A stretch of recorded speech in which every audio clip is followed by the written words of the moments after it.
এগুলো পড়তে বলা হয়েছিল যে frame, stator and rotor core. তো ফ্রেম বলা হচ্ছে made of close grained alloy cast iron, যেটা দিয়ে ফ্রেমটা তৈরি করা হয় মোটরের এই বাইরের অংশ। ফ্রেম বাইরের অংশটা এখানে দেখানো হচ্ছে না, মানে মোটরের আউটসাইডের যে একটা অংশ থাকে, এই যে outside part this made by cast iron, ঠিক আছে। This is called frame. Stator and rotor core, যে কোরের মধ্যে স্ট্যাটর এবং রোটর তোমার যে উইন্ডিং গুলো বসানো থাকে, build from high quality low loss silicon steel lamination and flash এলাম অন বোথ সাইড। এলাম অর্থ হচ্ছে এটা ওই এনামেল পেইন্ট জাতীয় আর কি, যেটা দিয়ে মানে ইনসুলেশনের কাজ হয়ে থাকে আমাদের, মোটামুটি এটাও ইনসুলেশনের কাজ করে। আমাদের কন্ডাক্টর গুলো যেখানে বসানো থাকে সেখানে পুরোটাই ইনসুলেটেড থাকতে হয় আর কি। Stator and rotor winding have moisture-proof tropical insulation, embodying mica and high-quality varnish, are carefully spread for most effective air circulation, are rigidly based to withstand centrifugal force and any short-circuit stress. Stator এবং rotor winding এর কথা বলা হচ্ছে যে এই প্রত্যেকটা winding এর ক্ষেত্রে প্রত্যেকটা কন্ডাক্টর কিন্তু ইনসুলেটেড করা থাকে। এগুলো মাইকা আয়রন, মানে মাইকা এবং হাই কোয়ালিটি বার্নিশ, যেটা বলা হচ্ছে বার্নিশ, মাইকা এবং বার্নিশ অনেকটা কাছাকাছি জিনিসই। এটা বার্নিশটা করা হয় আমাদের ইনসুলেশনের কাজেই মোটরে দেখবা এই ইসের মধ্যে যেমন বার্নিশ দেয়, আমাদের কাঠের মধ্যে যে বার্নিশ দেওয়া থাকে, সেরকম মোটরেও ওইটা ব্রাশ দিয়ে ওরা এই বার্নিশ করে দেয়। তো এইটা করার কারণ হচ্ছে এইটাও ইনসুলেশনের কাজ করে এই বার্নিশটা।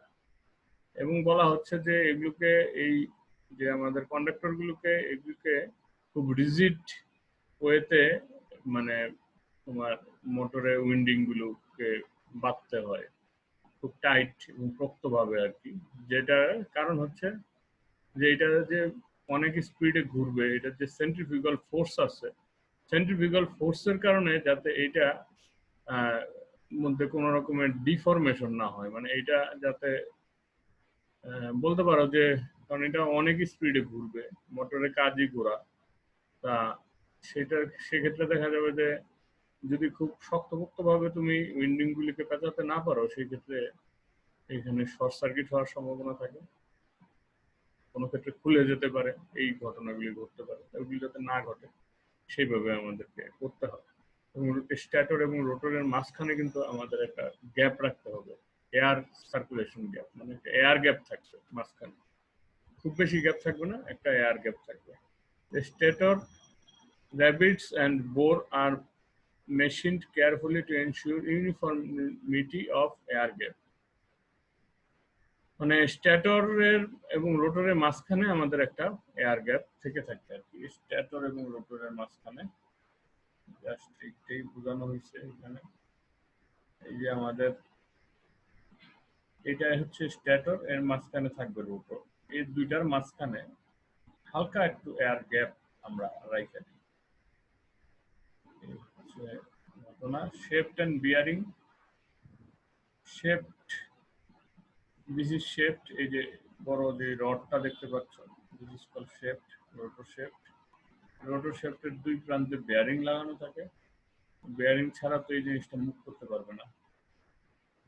যে কোনো গুণাগুণ বস্তুতেই আমাদের এই বেয়ারিংটা ইউজ হয়। ফ্যানটা ইউজ হয় কুলিং পারপাস, কারণ এখানে হিট জেনারেট করে। এই যে শেপট আছে, শেপটের সাথেই একটা ফ্যানের পাখা লাগানো থাকে, মোটর ঘুরলে এটাও ঘুরবে এবং সেটা বাতাসটাকে, গরম বাতাসটাকে এটার ভিতর থেকে বাইরে বের করে দেয়।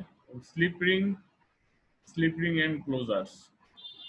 স্লিপ রিং জিনিসটা হচ্ছে আমাদের মোটরের ক্ষেত্রে দেখা যায় যে আমাদের মোটরের যেই কানেকশন দিতে হয় বাইরে থেকে, এই কানেকশনগুলো, ইলেকট্রিসিটি কানেকশন আমরা স্লিপ রিং এর মাধ্যমে মোটরে দিয়ে থাকি। মোটরের যে ইলেকট্রিসিটি কানেকশন, এটা আমরা এসেতেও দেখছি স্লিপ রিং এবং কমিউটেটর, ডিসি মেশিনে কমিউটেটর এবং স্লিপ রিং যাদের পারপাসটা মূলত একই পারপাস তারা সার্ভ করে। কমিউটেটর যেমন ওই তোমার মোটরে বা জেনারেটরে কারেন্ট ক্যারিং এ সাহায্য করে, সেরকম স্লিপ রিংও কমিউটেটর ইউজ করি ডিসির ক্ষেত্রে, আর এসির ক্ষেত্রে ইউজ করি স্লিপ রিং রোটেটিং পার্টে electricity supply.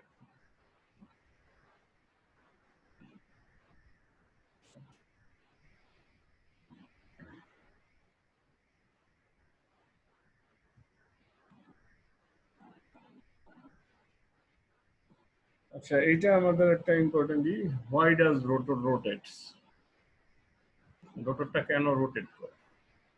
The reason why rotor of an induction motor is set into rotation is as follows. এটা শর্ট কোশ্চেন আকারে থাকতে পারে। When a three-phase stator winding are fed by three-phase supply, as seen from above, a magnetic flux of constant magnitude but rotating at synchronous speed is set up. তো যখন আমরা three phase স্ট্যাটর winding এ, মানে স্ট্যাটর হচ্ছে যেটা স্থির part, static পার্টে যখন আমরা বাইরে থেকে থ্রি ফেজ সাপ্লাই দিয়ে থাকি, তখন ওই থ্রি ফেজ এসি ইলেকট্রিক আমরা সাপ্লাই দিয়ে থাকি, এসি কারেন্ট আমরা সেটা সাপ্লাই দিলে দেখা যাচ্ছে কি সেইখানে একটা আবার কনস্ট্যান্ট ম্যাগনিটিউডের একটা ফ্লাক্স উৎপাদন হয়, যেটা রোটেট করে। যেই ফ্লাক্সটা রোটেট করে একটা সিনক্রোনাস স্পিডে, মানে এটা ঘূর্ণায়মান থাকে। এই ফ্লাক্সটা স্ট্যাটর উইন্ডিং এ ঘূর্ণায়মান ফ্লাক্সের উৎপাদন হয়। সেই ঘূর্ণায়মান ফ্লাক্সটা কি করে, সেটা রোটেট করতে থাকে। The flux passes through the air gap, sweep past the rotor surface.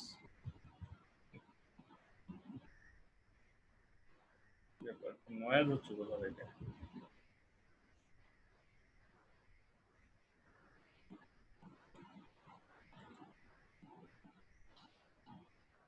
The flux passes through the air gap, swept past the rotor surface, and so cut the rotor conductor, which as yet are stationary. তারপরে হচ্ছে এই ঘূর্ণায়মান যে ফ্লাক্সটা, যেটা আমাদের স্ট্যাটরে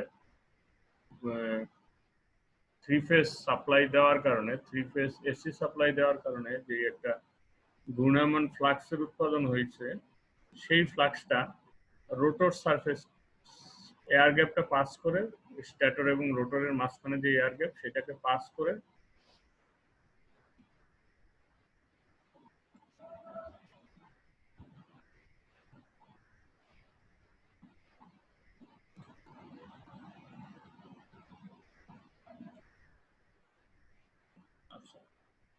তাহলে কি ঘটনাটা ঘটতেছে, যে এদের মাঝখানে যে এয়ার গ্যাপ থাকে, সেই এয়ার গ্যাপটাকে পাস করে সেই ঘূর্ণায়মান ফ্লাক্সটা আমাদের রোটর কন্ডাক্টরকে কাট করতেছে, যেই রোটর কন্ডাক্টর স্টেশনারি রয়ে গেছে। এই ঘূর্ণায়মান ফ্লাক্স যে সময় রোটর কন্ডাক্টরকে কাট করে, তখন কি হয়, তাদের ভিতরে একটা রিলেটিভ স্পিড উৎপাদন হয়। রিলেটিভ স্পিড বলা হয় কেন? কারণ একজন, আসলে আমরা চোখের সামনে যাই দেখি সকল স্পিডই রিলেটিভ স্পিড। কারণ পৃথিবী ঘুরছে সূর্যের দিকে, সূর্য আবার কি করতেছে তোমার আমাদের সৌরজগৎ যেটা, সে আবার ঘুরতেছে গ্যালাক্সির চতুর্দিকে। যার কারণে আমরা যে কোনো স্পিডকে আপেক্ষিক স্পিড বলে থাকি। আমাদের ক্ষেত্রে মনে হচ্ছে যে পৃথিবী স্থির আছে, কিন্তু সাপোজ তুমি দাঁড়ায় আছো, তুমি আরেকটা ট্রেনকে দেখছো যে সে চলমান আছে, কিন্তু স্পেস থেকে যদি কেউ দেখে, বা স্পেসের মানে যে আমাদের যে মাধ্যাকর্ষণ শক্তি আছে এর বাইরে গিয়ে যদি কেউ দেখে, দেখবে যে তুমিও ঘুরতেছো, ট্রেনও ঘুরতেছে। এই হচ্ছে ব্যাপার। যার কারণে এই সকল স্পিডগুলোকে আমরা রিলেটিভ স্পিড বলি। এটা আরো সহজ উদাহরণ আছে, সেটা হচ্ছে সাপোজ দুইটা ট্রেন যদি একই স্পিডে চলমান থাকে, তখন পাশাপাশি যদি জানলা দিয়ে দুইজন বসে থাকো, দেখা যাবে মনে হবে দুইজন একজনের সাপেক্ষে আরেকজন স্পিড। কিন্তু ওই ট্রেনের বাইরে থেকে যদি আরেকজন দেখে তোমাদের দুইজনকে, সে কিন্তু দেখবে তোমাদের দুইজনই চলমান আছে। এই হচ্ছে ব্যাপারটা, যার কারণে এই স্পিডটাকে বলা হয় রিলেটিভ স্পিড। আমরা যে স্পিডগুলি সব দেখে থাকি সবগুলি রিলেটিভ স্পিড। বলা হচ্ছে due to the relative speed between rotating flux and stationary conductor an EMF is induced in later। তার মানে আমাদের ইএমএফ এর ক্ষেত্রে এটা বলা হয়েছিল যে যদি স্টেশনারি কন্ডাক্টর থাকে এবং রোটেটিং ফ্লাক্স থাকে, অথবা রোটেটিং ফ্লাক্স স্টেশনারি কন্ডাক্টর দুইটার যে কোনো একটা হইলেই সেই কন্ডাক্টরে ইএমএফ জেনারেট হয়। According to Faraday's law of electromagnetic induction, the frequency of the induced EMF is same as the supply frequency। তা এই ইএমএফ এর ফ্রিকোয়েন্সিটা কি হবে, আমাদের সাপ্লাই ফ্রিকোয়েন্সির সমান হবে। এটা কি, এটা আমাদের ফ্যারাডেজ ল বলে গেছে যে যদি, কারণ আমাদের যে ফ্লাক্স উৎপাদন হচ্ছে সেই ফ্লাক্সটা উৎপাদন হচ্ছে কি আমাদের থ্রি ফেজ যে আমরা সাপ্লাই দিচ্ছি সেটার কারণে। সেইটার কারণে যেই ফ্লাক্সটা উৎপাদন হচ্ছে এবং ওই ফ্লাক্স থেকে আবার যে ইএমএফটা উৎপাদন হবে তাদের ফ্রিকোয়েন্সি অ্যাকচুয়ালি সেম থাকবে। Each magnitude is proportional to the relative velocity between the flux and the conductor and is direction given by the Fleming's right hand rule। আচ্ছা, এটার magnitude proportional to the relative velocity between flux and conductor, দুইটার মধ্যে relative ভেলোসিটির উপরে depend করবে তাদের ম্যাগনিটিউডটা, এবং ডিরেকশনটা depend করবে Fleming's right hand rule দ্বারা। Since the rotor bar of conductor from a closed circuit, rotor current is produced। বলা হচ্ছে কি,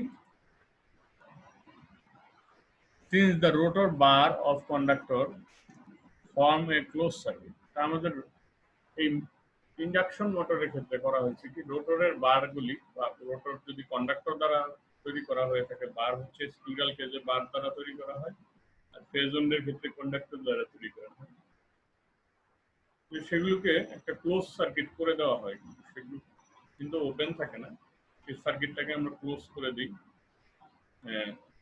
এই যে কন্ডাক্টরের শেষ প্রান্তগুলোকে একত্রে আবার মানে ক্লোজ করে দেওয়া হয়।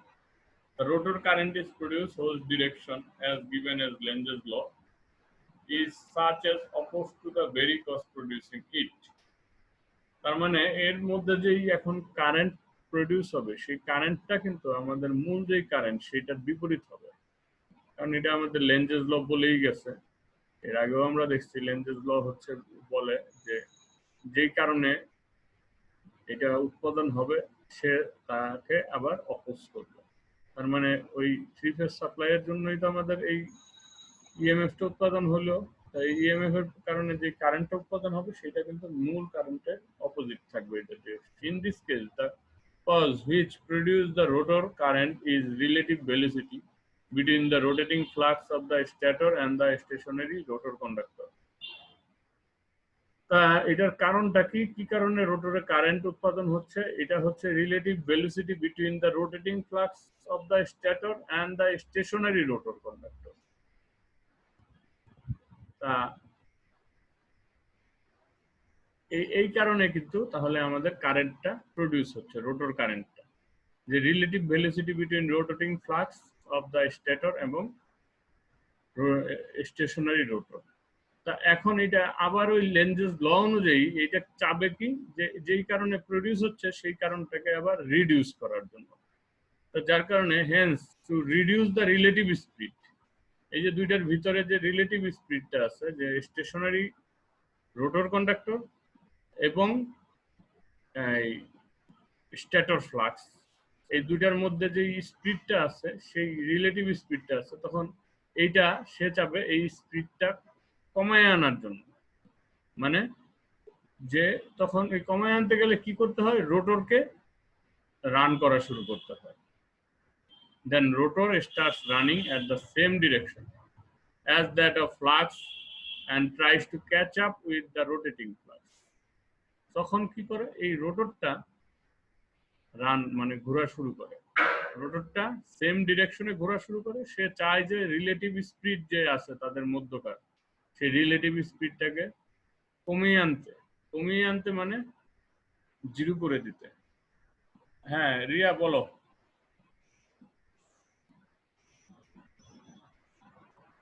রিয়া, তোমার কোনো প্রবলেম থাকলে বলো। না স্যার, প্রবলেম নেই।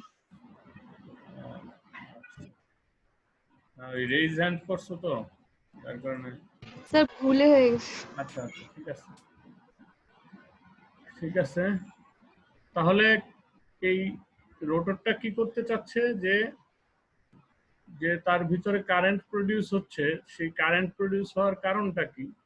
সে কারণটা হচ্ছে স্ট্যাটরের ফ্লাক্স, স্ট্যাটরের ঘূর্ণায়মান ফ্লাক্স এবং রোটরের স্থিরাবস্থা, এই দুইটার কারণে আমাদের এই ইএমএফ জেনারেট হচ্ছে এবং কারেন্ট প্রডিউস হচ্ছে। তখন সে চায় যে তাদের এই যে relative speed between stator and rotor, stator flux and rotor, এইটাকে রিডিউস করে নিয়ে আসতে। রিডিউস করে নিয়ে আসতে পারবে কিভাবে? সে পারবে সে যদি নিজে ঘোরা শুরু করে। তার মানে তখন সে রোটর নিজে আবার ঘোরা শুরু করে, এই লেঞ্জেস লই আবার অ্যাপ্লাই হচ্ছে এখানে।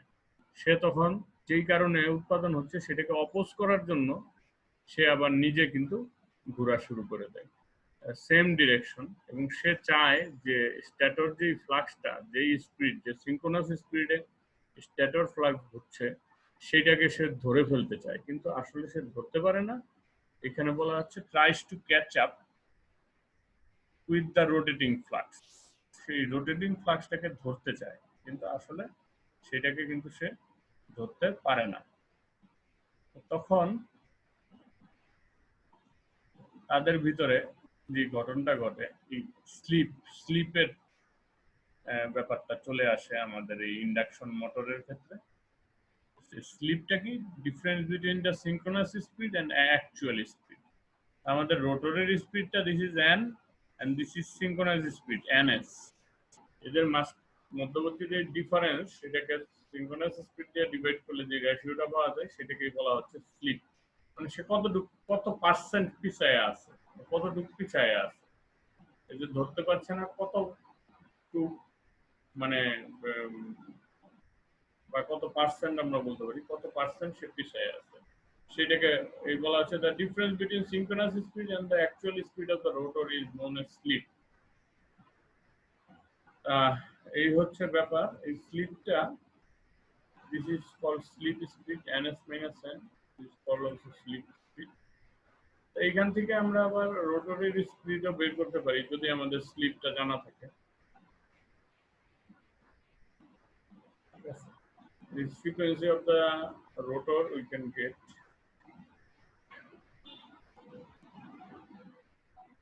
ns minus n is equal to sleep speed. The sleep speed 120 f prime by p. ns is equal to কত? আমাদের 120 f by p আমরা জানি। And this is the frequency of the rotor current f prime. Frequency of the rotor current. And this is the sleep speed.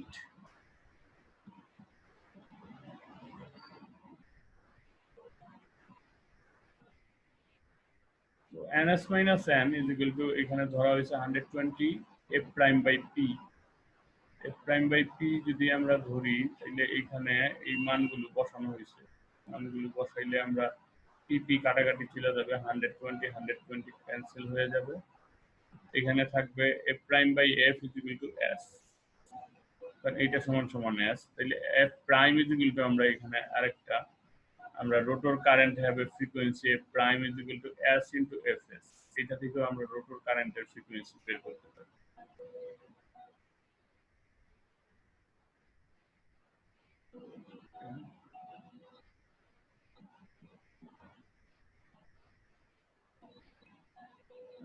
ইকুয়েশনগুলো আমাদের এরকম লাগবে না। এই উপরের মেনলি ইকুয়েশনটা আমাদের এইটাই ইউজ হয় সব থেকে বেশি, এই জিনিসটা আমাদের মনে রাখতে হবে। আর এইটা, এই ইকুয়েশন, এই দুইটা ইকুয়েশন আমাদের বেশি ইউজ হবে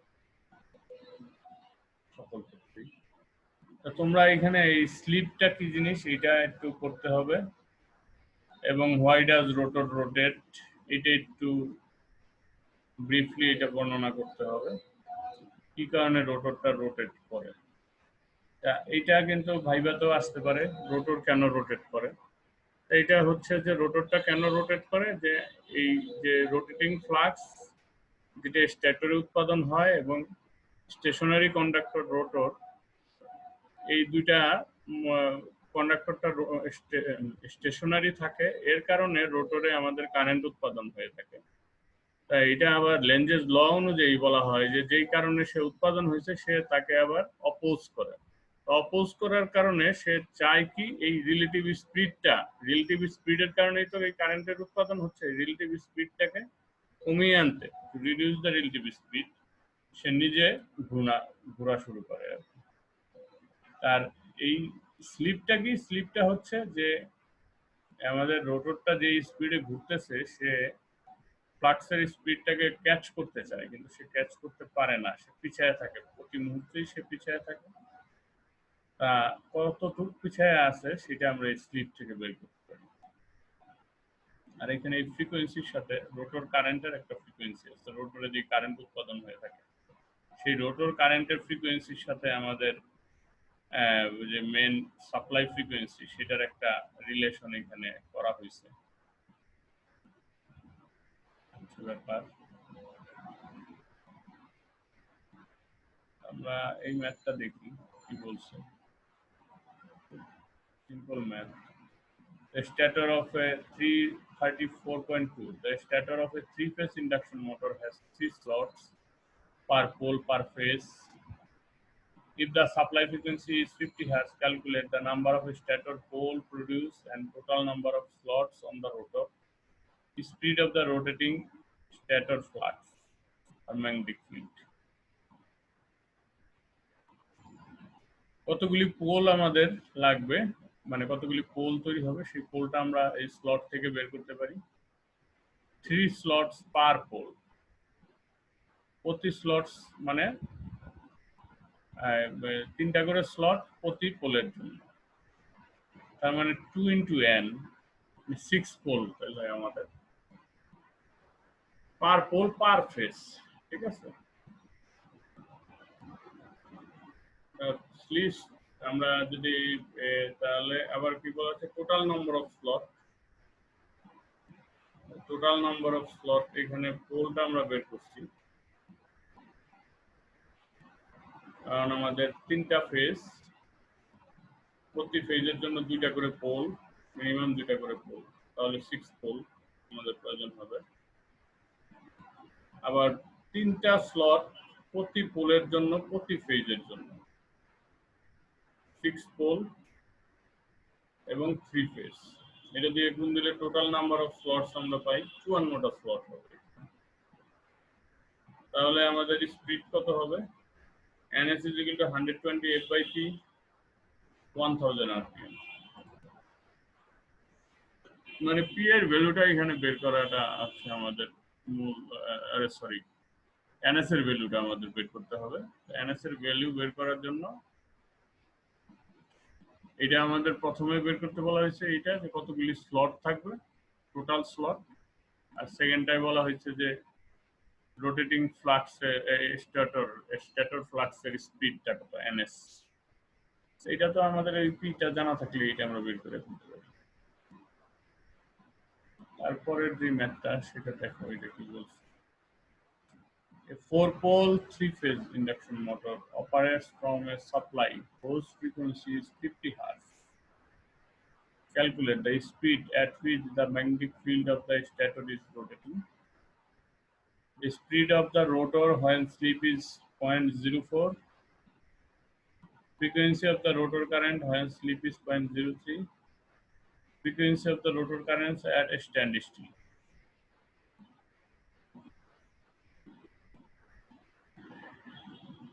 এই কয়েকটা স্লিপের জন্য স্পিড বের করতে হবে, আবার ফ্রিকোয়েন্সি বের করতে হবে।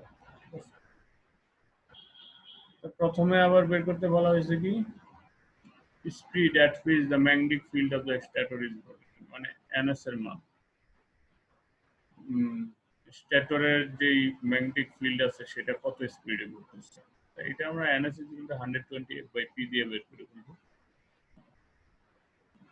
এফ তো 50 হার্জ, পোল দেওয়া আছে এখানে 6 pole, sorry 4 pole. Rotor speed আমরা এই ফর্মুলা থেকে বের করতে পারি, এই ফর্মুলাটা আগেই দেখাইছিলাম। স্লিপের মান এখানে দেওয়া আছে 0.04।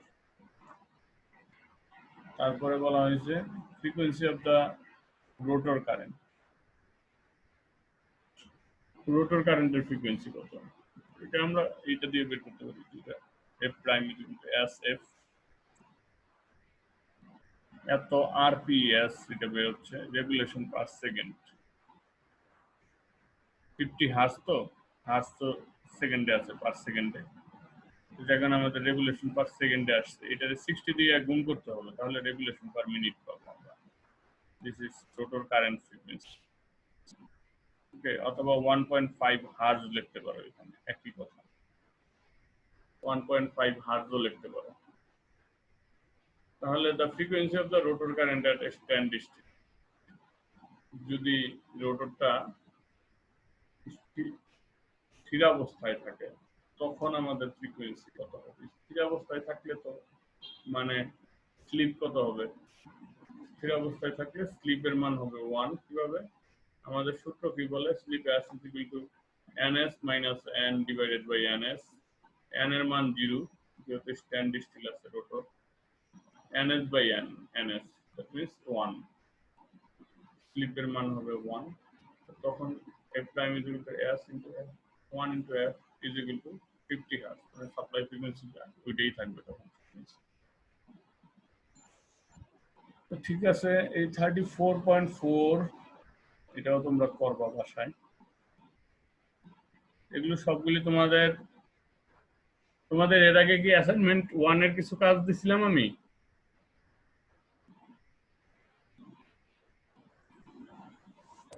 না অ্যাসাইনমেন্টের কোনো কাজ দেন নাই তো? কোনো অ্যাসাইনমেন্ট দেওয়া হয় নাই নাকি ক্লাসে? না স্যার। স্যার অ্যাসাইনমেন্ট দেওয়া হয়েছে। দেওয়া হওয়ার কথা তো। সব ব্যাচে দিয়ে দিচ্ছি, হ্যাঁ সকল ব্যাচে দিয়ে দিচ্ছি। অ্যাসাইনমেন্ট 1 এ এগুলো ইনক্লুড হবে, আজকে যা যা করাবো সেগুলো ইনক্লুড করে ওগুলো অ্যাসাইনমেন্ট 1 এ ওইটাতে দিয়ে দিবা, ঠিক আছে? অ্যাসাইনমেন্ট 1 এ ওগুলো দিতে হবে। আমি অ্যাসাইনমেন্ট 1 তোমরা সাবমিট করবা হচ্ছে তোমাদের গুগল ক্লাসরুমে সাবমিট করতে হবে। এই যে যেমন এইটাতে একটা অ্যাসাইনমেন্ট আমি ক্রিয়েট করে দিয়েছি, সাপোজ এখানে যাও, যাওয়ার পরে ক্লাস ওয়ার্কে যাও, অ্যাসাইনমেন্ট দেখতে পারবো একটা, এটা আমি ক্রিয়েট করে দিব, এটা অন্য ব্যাচের জন্য করছি, তোমরা এটা দেখো। এখানে যে ইনস্ট্রাকশন আছে, ইনস্ট্রাকশনের এখানে অ্যাসাইনমেন্ট 1 এর এখানে তোমরা এই কমেন্টসে তোমাদের লিংকটা দিয়ে দিবা, গুগল ড্রাইভে তোমরা এটা সেভ করবা, অ্যাসাইনমেন্টটা গুগল ড্রাইভে সেভ করে এখানে লিংকটা দিয়ে দিবা। বুঝতে পারছো? কমেন্টসে লিংক দিয়ে নিচে আইডি এবং নাম দিয়ে দিবা, নাম এবং আইডি নিচে দিয়ে দিবা, উপরে লিংক দিবা, নিচে নাম আইডি, অথবা উপরে নাম আইডি দিয়ে নিচে লিংকটা দিয়ে দিবা। সবাই তোমাদের গুগল ড্রাইভে সেভ করবা জিনিসটা।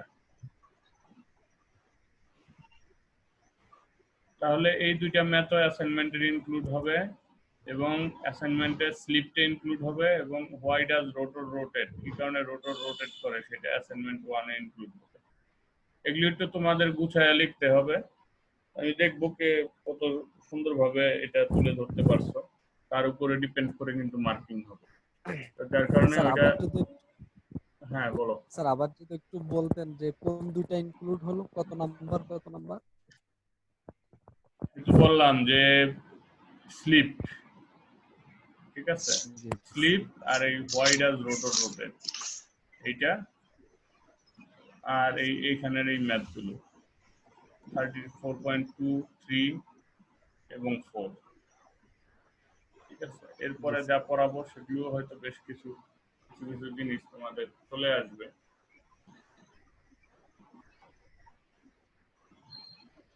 Starting torque of A rotor,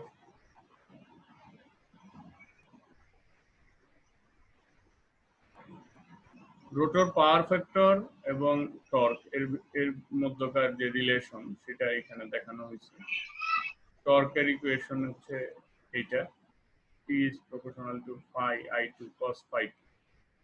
এখানে আরেকটা কনস্ট্যান্ট আনা হয়েছে কে, torque T is equal to বলা হচ্ছে phi i2 cos phi 2, that means torque T is equal to K E2 I2 cos phi 2.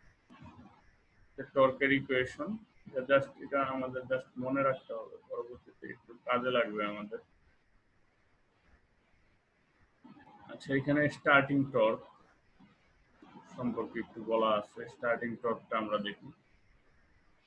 Starting টর্কের মধ্যে কি কি আসতেছে? E2 হচ্ছে rotor EMF, R2 rotor resistance, X2 rotor reactance. মানে একটা মোটরের স্টার্টিং টর্ক কত হইতে পারে? E2 দ্বারা বোঝানো হচ্ছে, মানে এটা প্রথমেই বলা হয়েছে যে এটা একটা it's like a rotating transformer. স্টেটরটা প্রাইমারি আর রোটরটাকে আমরা সেকেন্ডারি ধরতে পারি, যার কারণে এই রোটরের যে ভোল্টেজ সেটাকে E2 দ্বারা ডিনোট করা হয়েছে। R2 rotor resistance, X2 reactance, Z2 impedance করা হয়েছে R2 square plus X2 square. তাই এখানে কারেন্ট কত হবে? E2 by Z2, Z2 is equal to root over R2 square plus X2 square, এবং cos phi 2 আমরা বের করতে পারি R2 by Z2। R2 by Z2 করলে আমরা আবার Z2 এর মানটা এখানে বসায় দিই। আর স্টার্টিং টর্ক অ্যাকচুয়ালি আমাদের টর্কের ইকুয়েশন থেকেই আমরা পাবো K1 E2 I2 cos phi 2। K1 E2 I2 এর মান আমরা জানি, এটা বসাও এখানে। cos phi 2 এর মানও বের করছি, সেটাও এখানে বসাও, কাটাকাটি করো, করার পরে এই ফর্মে আসবে। ঠিক আছে, K2 স্কয়ার R2 এরকম একটা ফর্মে আসবে।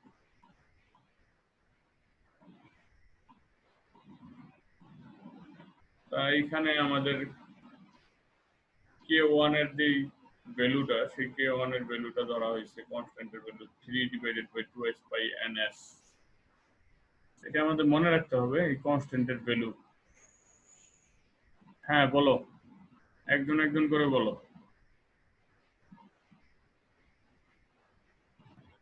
কেউ কিছু বলতে যাচ্ছ? না স্যার। না স্যার।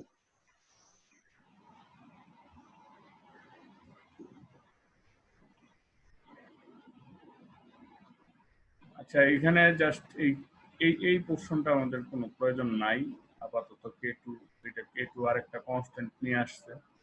আমাদের মেইনলি লাগবে হচ্ছে এই K1 এর ভ্যালুটা। K1 এর ভ্যালুটা এখানে আর দেখানো হয় নাই কিভাবে এটা আসছে। যাই হোক, এটা এই কনস্ট্যান্ট ভ্যালুটা এটা আমাদের মনে রাখতে হবে। K1 is equal to, তাহলে starting torque is equal to 3 divided by 2s by ns into এই ইকুয়েশন থেকে আসছে E2 square R2 divided by R2 square plus X2 square. এটা আমাদের পরবর্তীতে লাগবে আর কি মেইনলি। তোমাদের এইটার পরবর্তীতে তোমরা just now K1 is equal to এত লিখে এটা দিয়ে দিবা, যদি স্টার্টিং টর্কের ইকুয়েশন তোমাদের ডিরাইভ করতে বলা হয়।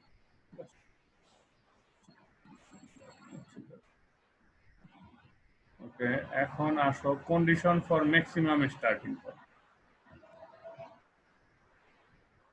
ম্যাক্সিমাম স্টার্টিং টর্ক বলা হচ্ছে যে এটার কন্ডিশন কি?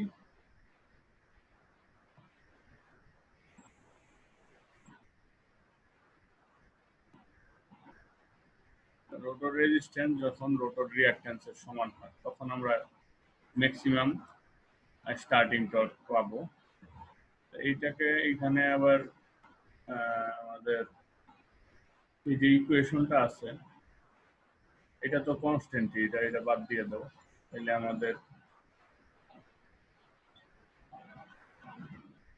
এখানে ভোল্টেজটাকেও কনস্ট্যান্ট ধরা হয়েছে, যে V is constant, supply voltage constant, flux constant, অর্থাৎ E2 আর constant।